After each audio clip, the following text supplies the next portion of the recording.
Welcome to Torchlight's Exceptional Parenting Podcast, where we talk with the nation's top experts about today's toughest parenting challenges. Whether you're concerned about your child's development, learning, behavior, or you just want to make family time more enjoyable, we share the practical solutions and tools that can help.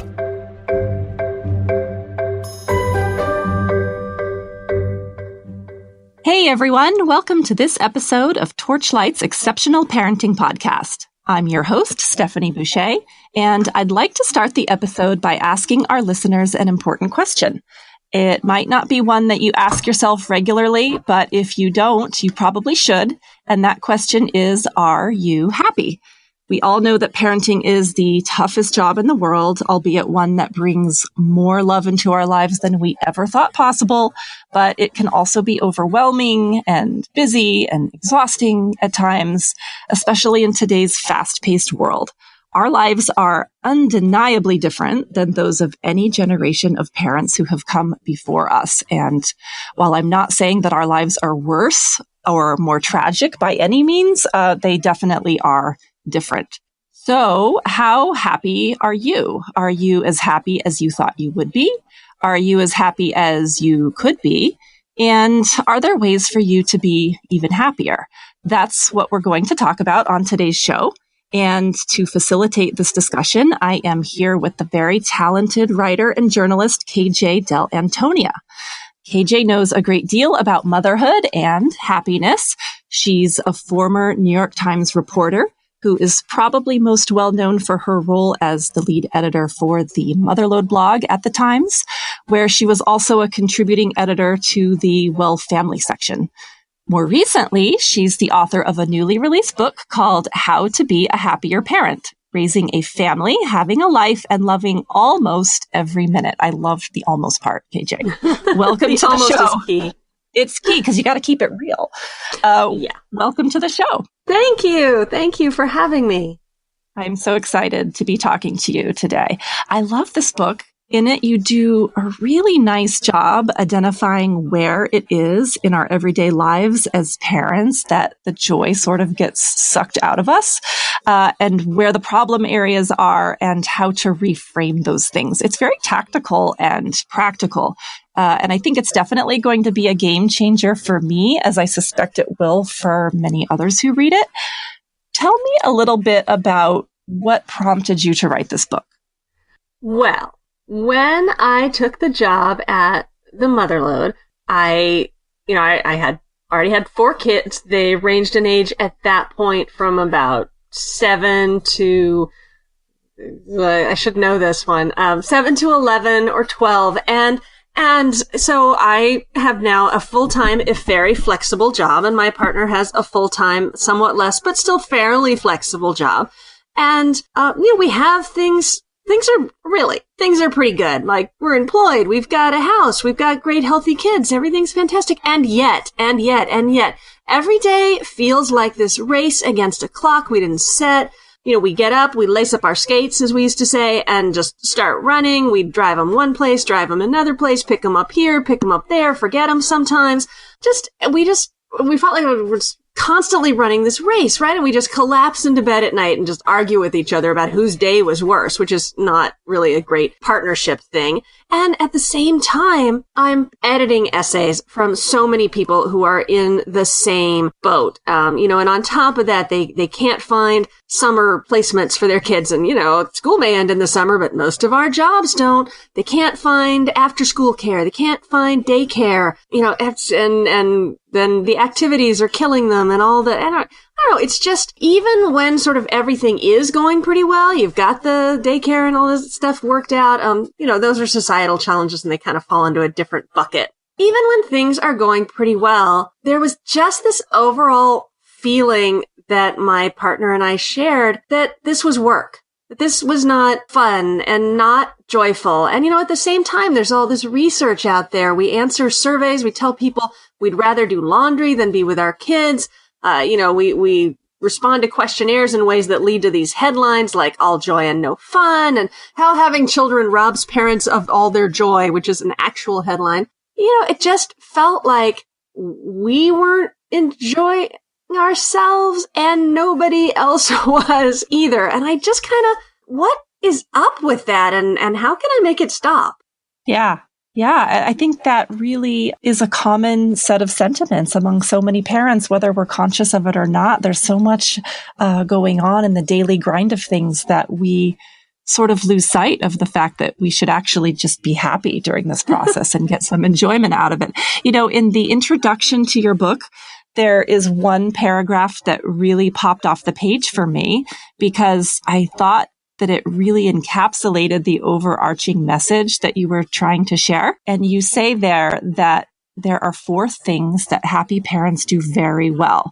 Can you tell us a little bit about what those things are? Sure. Happier parents who describe themselves as happy. And that's all there is to it, really. You know, it's not like somebody's going to take your happy temperature. If you think you're happy, you're there. It's nice very that subjective. way. Yes. So parents who describe themselves as happier, they let their children, they evolve. They go with their children. So they typically tend to be more involved when kids are younger and move their kids. They tend to support more independence as their kids get older. So I sort of think of that as the evolving involvement. Parents who describe themselves as happier have a great perspective.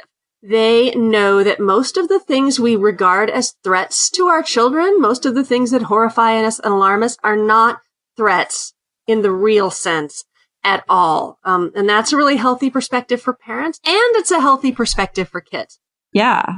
Could you give us an example of a couple of those things that seem like emergencies, but maybe really aren't? Oh, that day that your child didn't get into the same second grade class as all of her friends, and she's got the scary teacher.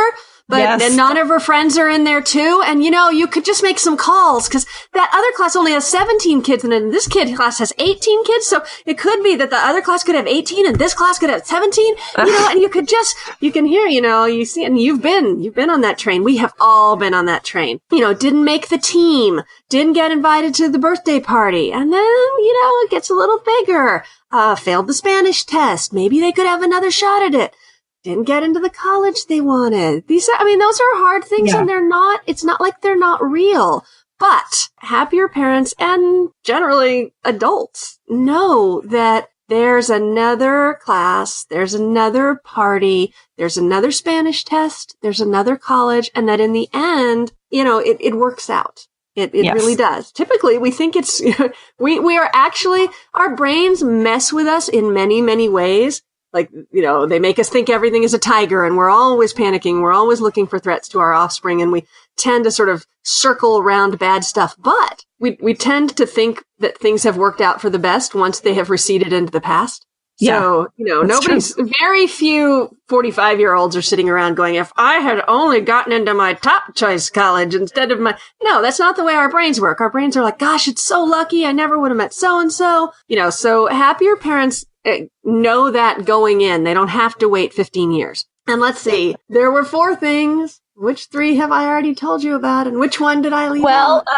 How about don't put children's everyday needs before their own. Right. That is super important. That's one of my favorites, really. If your kids are not actually bleeding, they do not have to come first. See, that's a very novel idea in today's It is, culture. And we love to say, oh, my family comes first. But, I mean, of course, sort of in the grand scheme of things, if you're picking what to rescue in a flood, you're going to go with your children over files from your office. But, you know, if your kid is sitting here whining and you've got some work to do, the work is probably going to come first because food comes first and shelter comes first. And we as adults are allowed to come first. We are allowed to put our own needs and wants in front of our kids, especially their wants. How do you think that would work in daily life? Like what types of things would be prime examples of where we could put our own needs first? Examples, which is from the book, but I don't know that I sort of really I explained how deep it went. There was this parent that I met, and she's got 4 kids under 5, triplets, and another one. And basically they've got money in the family kitty for one set of music lessons. You know who got the music lessons? She did. Yeah. She went and got guitar lessons, and she did a whole thing, and she took the time, and she would go, and she would, get friends to take care of those kids. And that was a great relief. I mean, she had 4 kids under 5. Come on. Yeah. Don't you hear that and you say, oh my gosh, that woman deserves her. Well, you deserve your music lessons too. If it is Sunday morning or Saturday morning and your kid is like, oh, I want to ride to Bobby's, and you're like, well, yeah, but if I stop and give you a ride to Bobby's, I'm going to be late for my tennis game. Don't be late for your tennis game. Your kid can go to Bobby's later. If you're sort of on your way home and you've already gotten 90% of the way there and your kid's texting you that they need poster board and they could easily have told you earlier, don't turn around. Yeah. Yeah. Because that's a life lesson, too, for them. Yeah, but it doesn't have to. This is really not, my message is not about, let your kids fail because it's good for them. Like, it is.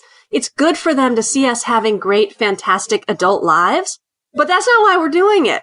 We're having great, fantastic adult lives because we've earned this. We're here. Right. We grew up and we had these kids and we got these jobs and we got this house and, we get to have it. It's just, I think, steering parents away from the act of martyrdom, which is so much more common than you would hope, right? Well, we feel like we have to. We see it. And also, I think some of it is we sort of get accidentally trained in it because many of us, like our first experience with really like hands-on constant childcare, it's not like we grew up sort of in this world where there were kids around all the time and younger, and most of us. So what really happened is someone handed you a baby and you have to take care of it all the time or it cries.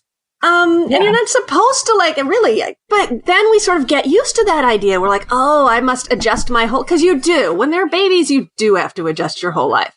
And helpfully, our society does absolutely nothing to make that easier for you. So there's this feeling that it's all on you. You got to shift everything around because, nobody else is going to do this. If you're partnered, that's better. But if you're not, it's really on you. So I think we get this sort of on the job training that says at all times, you must be at the beck and call of this little creature. And then as they get bigger and it's better not to be at their beck and call, we haven't established a way not to be. Yeah, it's just habit, really. And maybe a habit that no longer serves you or your child as well as it once did, most likely. I think it doesn't. And I'm not quite sure why it seems to happen to us much more strongly than it happened to a lot of our parents. I think they had other pressures, and maybe more experience with babies. I don't know. That's just me sort of riffing, but the other pressures were definitely there. I mean, there was a lot going on for our parents' generation, especially our mothers in terms of sort of, figuring out where they fit into the working world and where they fit into the parenting world. And, they had more, even to the extent of sort of keeping a house in the way that society expected. That's not the greatest expectation in the world, but it just took the focus off of us. The expectations were clearly quite different. Yeah. One of the things I really enjoyed about this book is it seems to be an antidote really to the helicopter parenting and lawnmower parenting styles that have become really mainstream in recent decades. But I think this is a good place to transition into the topic of chores for a minute, because I think it's difficult to discuss fostering independence in your children and the process of adulting them without talking about chores. How important is it, do you think, for kids to do chores? And why aren't more parents having their kids do them? I think it is super important for kids to do chores. There is a little bit of research out there that suggests that kids who start chores earlier are more successful in later life. But we do not need that research because we know that the boyfriend who comes home and gets up after dinner and says, "May I help you clear the table?" is better than the one who doesn't. I don't need a study to tell me that. And we also know that it makes us as parents feel bad when we sort of look around at some moment and realize that our kids are 8, 9, 10, 11, 12 teenagers, fully physically capable of doing the not particularly intellectually vigorous work of cleaning up after dinner, and yet they're not. We feel bad because we're doing it all. We also feel bad because we know they should be doing it. And there's, other research out there. Most of us believe kids should do chores. We think it's good for them. We think it's good for us. We think it builds responsibility. We think it builds character. But most of us aren't making our kids do them. And the reason for that, which I came across really clearly in my own research, is that we don't like the process. Because you have to cajole them into doing them? Yes, this is one of those really weird areas where the process of making the child do the chores is probably not going to make anyone happier. Knowing that you're doing it will make you happier. So I guess this is the exception that proves the rule, because it is not fun to stand there going, pick up your socks. No, really, pick up your socks. Hey, those socks, they're still on the floor. None of my children all seem to believe, and they still do, like, this is me, and I'm trying to do this, and I wrote this chapter. And actually, not none of them. 3 of the 4 believe that the appropriate thing to do when you take off your socks is to, take them off in that inside-outy ball and leave them wherever you are. Yes, that's a common perception among children, and some adults too, I'll add. Then these are not, 3-year-olds. These are, I'm just going to out them. These are 12, 13, and 14-year-olds. I think the 17-year-old just keeps his socks on. I don't know that he's any more informed about proper sock removal. So it's so frustrating. And the truth is, it's way easier to just pick the socks up and put them on.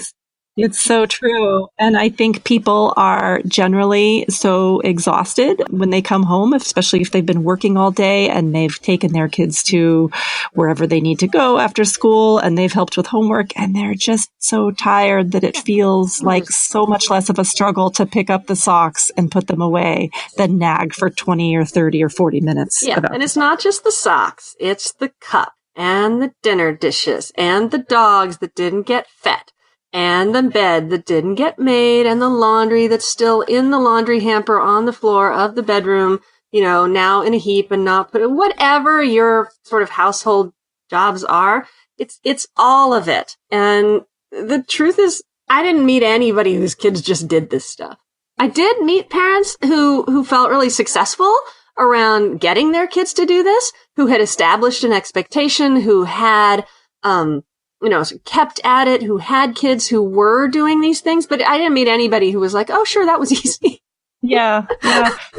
Well, it clearly isn't, because in your book, you say that 82% of parents, this is a study you cited, 82% of parents said they had to do chores as a kid, but only 42% of parents say they make their children do them now, which is astounding. Yeah, it's depressing.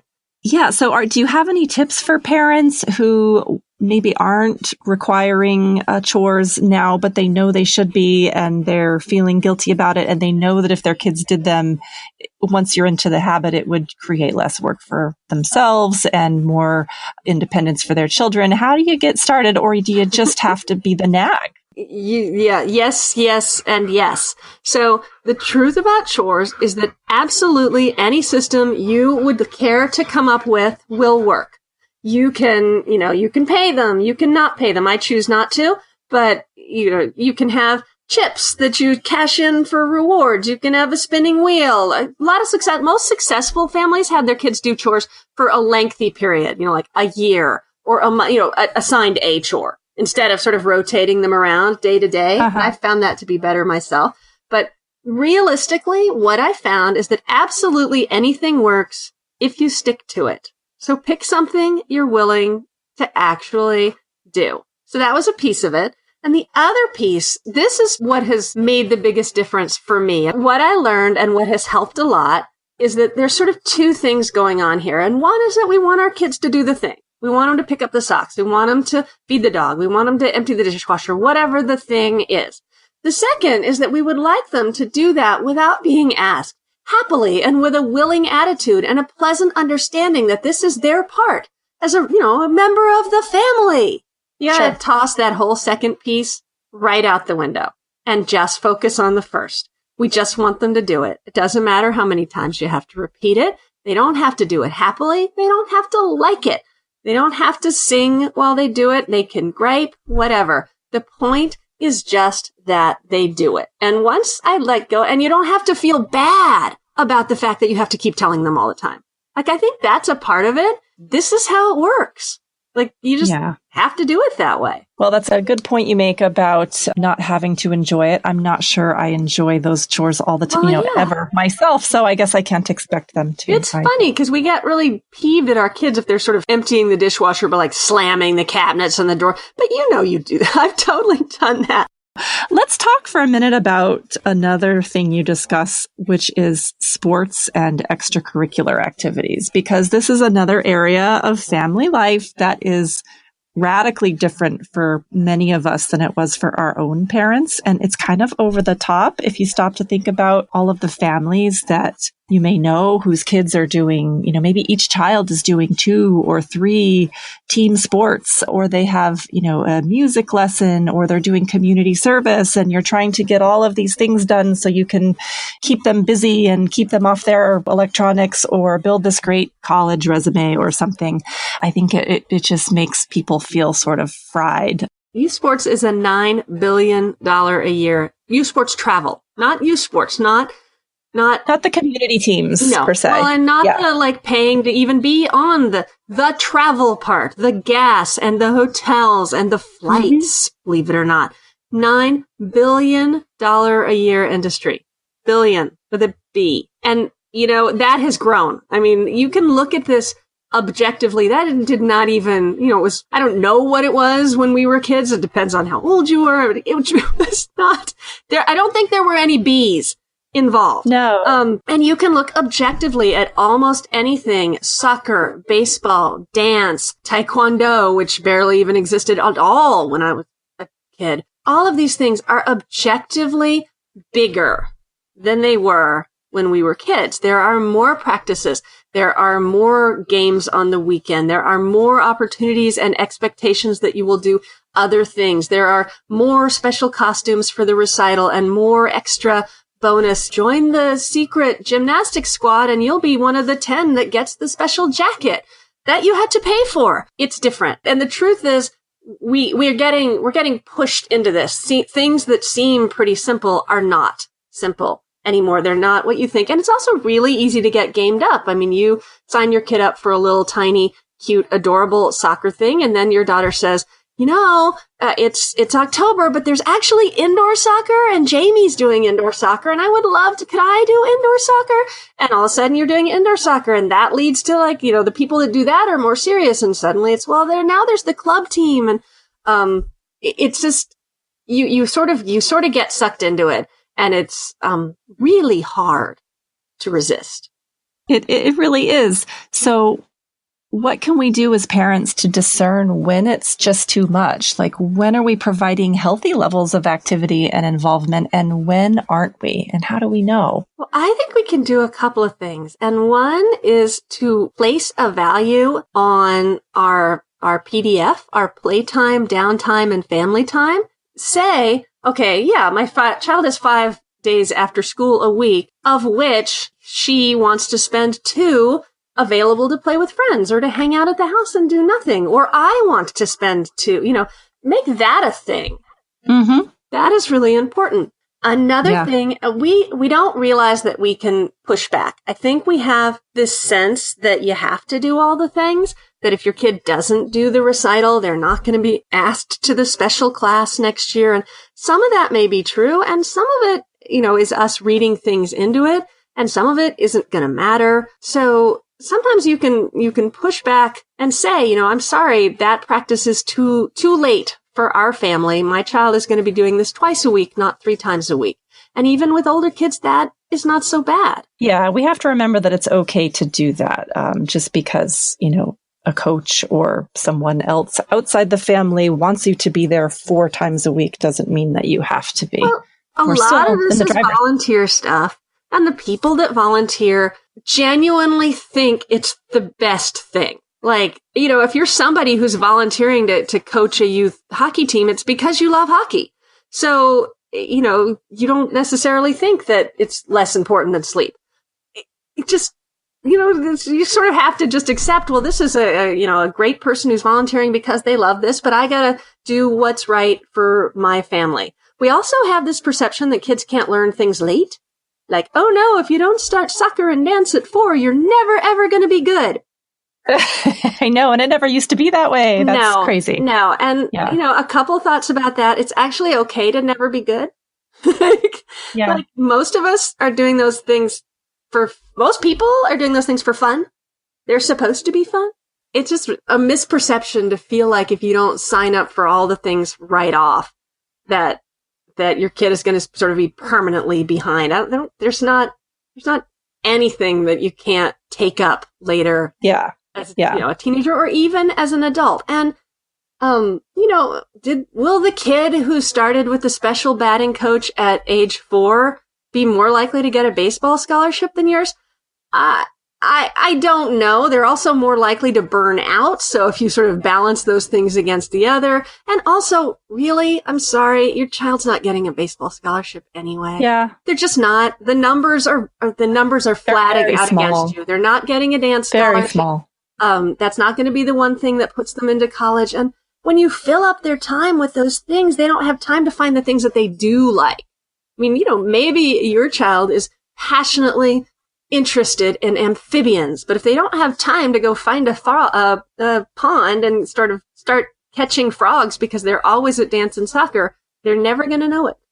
Homework, KJ. I wanted to get to that quickly because, the story. There's too much. It's too hard. There isn't enough time, or even just, I don't know how to help them because I haven't done this math in 30 years and you're doing it differently now anyway. There are all these issues around the doing of homework. Do you have any takeaways that parents can use to find more peace or efficiency in this area? It makes people feel helpless. It really does. It's not something that's always in your control as a parent, and it's just kind of there and it has to be done. Every single teacher and principal and educator and school founder and whatever that I talked to had one thing that they wished parents knew about homework, and that was that it isn't theirs. That when we as parents take on the responsibility for any of the following, making sure it gets done, making sure it gets done right, making sure it gets back in the backpack, making sure that it gets back to the school, making sure that it's on time, we have defeated the whole purpose. Because the assumption is that you as a parent already know how to do those things. And the goal of homework, to the extent that there is one, homework has got mixed. We could have a whole show about whether or not homework is pointless, but to the extent that there is a point and that it is valuable, that point is often not what we think it is. It's not that our child return it right and get an A. It's that our child return it right under their own steam. It's that they learn to put it back in the backpack. It's that they learn that sometimes you have to do some work while no one is watching you. That's a skill that everybody needs to develop, and we really suck our kids' ability to develop in a way when we take on the role of the homework police. Plus, nobody likes the homework police. That is a role that once you step into it can become like a massive conflict, a massive constant conflict with your child. We don't need to step into that role. The schools and the teachers are willing and able and ready to be in that teaching role, whether it's teaching them to get it done or teaching them to get it done right. That's sort of where they expect to be. So our role should be to support that happening by, letting our kids be all in for whatever happens at school instead of taking that math sheet and looking to see if they got it all right. Yes. I think this kind of goes back to the point you made earlier in our conversation where you talk about, more involvement at the younger age and then increasingly less involvement as they get older. I think it may be useful for many parents to put systems in place around these executive function skills when kids are really young. Having a specific place to put your homework and your papers and developing those routines early so that they may require less of that from you as they go through the years. Being thoughtful about how you're helping, facilitating rather than doing it for them. So, you can't step back fully because sometimes you need to know, right? Because, your great aunt is in town tonight and she's planning to take the whole family to dinner. And so if your child is unaware of that, but you're sort of planning on it and your child has left a homework assignment that was due, she had 3 days to do tonight, that's going to be a family problem, right? So to some extent, making sure they have full information to make decisions about when they do their homework. And the littler they are, the more you sort of guide them. So, when they're quite young, it's, you do have soccer practice tonight. And by the time we get home, we have dinner, and then it's, we all want to do bedtime and we want to do cuddle time. So now would be the best time to get your homework done. And then as they get older, it's more, by the way, Tuesday night, Great Aunt Judy's in town. We're all going to a family dinner. Please plan your schedule around that. Yeah, it's that progressive sort of independence. Yeah, making sure that they have the information that you have, that's key. Yeah.